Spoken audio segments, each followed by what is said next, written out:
Now to go behind the story, featuring the leading voice on one of today's top topics. It's time to welcome in Dr. Terry Warburton, former department chair of the Communications and Media Studies Department at Edinburgh University. My goodness gracious, sir. That's a heck of a title. Yeah, well, you should have heard some of the other things I called me. Great to see you, my friend. Good to be seen. Hey, so we have some local debates coming up here on Erie News Now. Doctor, my question to you, how important is it to pay attention to local races? Well, it's really important because it's closer to us. I mean, you think of it in terms of, let's say, proximity, that the closer things are to you, whether physically or mentally, the more important they are. And what's closer than your city or your county? I mean, what goes on in Washington is important, but that's a trickle-down type process. What happens in the city, what happens in the county affects, your trash pickup, your streets, whether their potholes are filled, come in another couple of weeks or months, hopefully, the streets are clean, the snow's gone. That's important. That's an everyday issue, where with Washington, it's not quite the same. So really, in many respects, it's more important to pay attention there.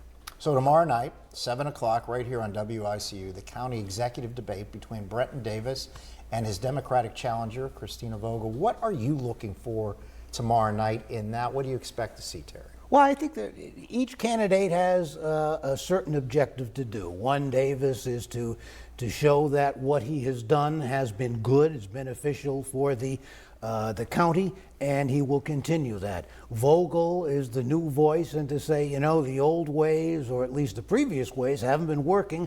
I've got a different perspective, and I'm going to do something that hasn't been done, but needs to be done. Doctor, can debates change opinion this late in the game with about a month to go? Oh, sure. I think in a lot of respects, it's been a pretty low-keyed campaign on both sides. So I don't really think, other than perhaps party affiliation, there's not a whole lot that's already set in. The other thing is, most people who watch are probably going to be those who've already got their mind made up. The political junkies, if you will, the lower information voters, there's a reason why they're lower information. They may not be paying that much attention, or they may leave the voting decision up to other people. Then there's party affiliation, which comes into play as well. Does the challenger have to have that big moment, do you think, in the debate?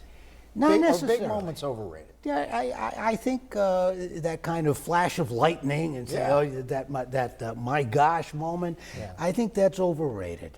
I think in a lot of respects, look at it from the perspective of what's called confirmation bias.